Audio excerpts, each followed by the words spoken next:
రామ్ ప్రసాద్ రెడ్డి గారిని మాట్లాడవలసిందిగా కోరుకుంటున్నాం సార్. Thank you. సభకు నమస్కారం. వేదిక పైన ఉన్న పెద్దలు, జిల్లా కలెక్టర్ గారైన సుమిత్ కుమార్ గారికి, అలాగే పువ్వునూరు తెలుగుదేశం పార్టీ ఇన్ఛార్జ్ చల్లాబాబు గారికి, ఆర్డీఓ గారికి, ముఖ్యంగా ఎన్జీ రంగా విద్యాలయం నుంచి వచ్చిన యాజమాన్యానికి, వేదిక పైన పెద్దలందరికీ, అలాగే ఇక్కడికి విచ్చేసిన సోదరి సోదరులందరికీ నా తరఫున, అలాగే రాష్ట్ర ప్రభుత్వం తరఫున ధన్యవాదాలు తెలియజేసుకుంటున్నా. ముఖ్యంగా మనందరికీ తెలుసు, ఇప్పటికి 11 నెలలైంది రాష్ట్రంలో కూటమి ప్రభుత్వం ఏర్పాటైన తర్వాత. గౌరవనీయులు పెద్దలు, మన ఆరాధ్య పూజ్యులు ముఖ్యమంత్రి చంద్రబాబు నాయుడు గారి నేతృత్వంలో ఈ రాష్ట్రంలో సుభిక్షమైన పరిపాలన అందిస్తున్నారు. ముఖ్యంగా దానిలో భాగంగానే ఎన్నో అభివృద్ధి కార్యక్రమాలు ఈ రాష్ట్రంలో జరుగుతున్నాయి. మనం అందరం గమనించాలా, ఈ రోజు చిత్తూరు అంటే చంద్రబాబు నాయుడు గారు ఇదే ప్రాంతంలో పుట్టి ఆయన ఈ చిత్తూరు జిల్లాకు మంచి చేసే పనిలో భాగంగానే ఇలాంటి ఎన్నో మహోన్నతమైన కార్యక్రమాలు చిత్తూరు జిల్లాలో ప్రవేశపెడుతున్నారు.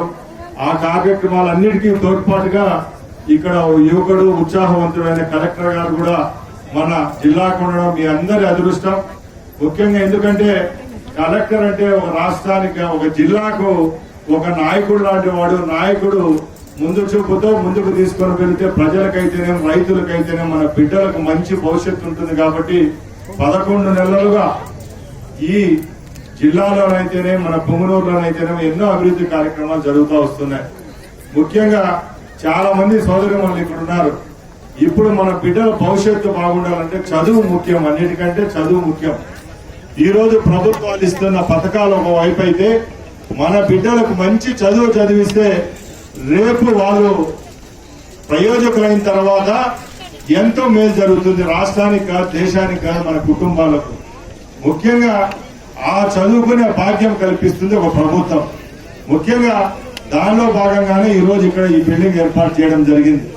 ఇది సుమారు 2.70 కోట్ల రూపాయలతో ఈ కార్యక్రమాన్ని కలెక్టర్ గారి నేతృత్వంలో డబ్బులు వెచ్చించి మన బిడ్డల భవిష్యత్తు బాగుండాలా. గవర్నమెంట్ బిల్డింగ్లు ఎలా ఉండాలంటే ప్రైవేట్ బిల్డింగ్లకు తనదన్నే విధంగా ఉండాలని ఇంత సువిశాలమైన భవనాన్ని ఇక్కడ నిర్మించారంటే అందరికీ, ఇక్కడ తోడ్పడిన వాళ్ళందరికీ, అలాగే కలెక్టర్ గారికి కూడా నా తరపున శుభాకాంక్షలు, ధన్యవాదాలు తెలియజేసుకుంటున్నా. అలాగే చాలా మంది మహిళామూర్తులు ఇక్కడ ఉన్నారు కాబట్టి మీతో కొన్ని విషయాలు పాల్పంచుకోవాలా. ముఖ్యంగా చంద్రబాబు నాయుడు గారు అంటే ఒక భరోసా. ఇక్కడున్న కుటుంబాల్లో ప్రతి ఒక్కరికి రాష్ట్ర ప్రభుత్వం అలాగే కేంద్ర ప్రభుత్వం ఇస్తున్న ఎన్నో సంక్షేమ పథకాలు అందుతున్నాయి.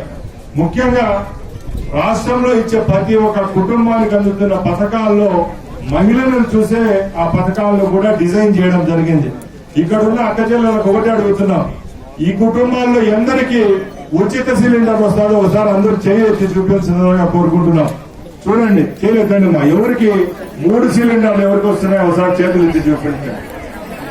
ఇక్కడ చూస్తా ఉంటే మనకే అర్థమవుతా ఉంది, ఒక నెలకు, ఒక 3 నెలలకు ఒక సిలిండర్ ఖర్చు అవుతే మన ఇంట్లో మన భర్తలకైతేనే, మనకైతేనే ఖర్చు అవుతున్న డబ్బు కూడా ఈరోజు ప్రభుత్వం భరిస్తా ఉంది. ముందు రాష్ట్ర ప్రభుత్వాలు కొన్ని రాష్ట్రాల్లో సబ్సిడీ ఇస్తా అంటే మన ముఖ్యమంత్రి ఎన్నికలకు ముందు ఒకటే చెప్పారు. ఆ రోజు దీపాన్ని తీసుకొని వచ్చింది కూడా చంద్రబాబు నాయుడు గారే.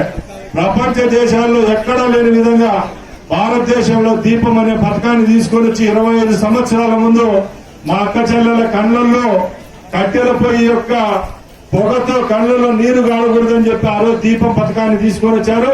మరొక్కసారి ఇప్పుడు 4వ ముఖ్యమంత్రి అయిన తర్వాత దీపం 2 తీసుకొని వచ్చి ప్రతి ఒక్క కుటుంబానికి సంవత్సరానికి 3 ఫ్రీ సిలిండర్లు ఇస్తానంటే ఒకసారి గుర్తుపెట్టుకోవాలా, సుమారుగా 3,500 రూపాయలు మన మీద పడే భారాన్ని కూడా ముఖ్యమంత్రి గారు అలాగే రాష్ట్ర ప్రభుత్వం భరిస్తా ఉందంటే మీ పైన, మీ కుటుంబాల పైన ఎంత భరోసా, నమ్మకం ఉంది ఆయనకు ఒకసారి మీరందరూ గమనించవలసిందిగా కోరుకుంటున్నాం.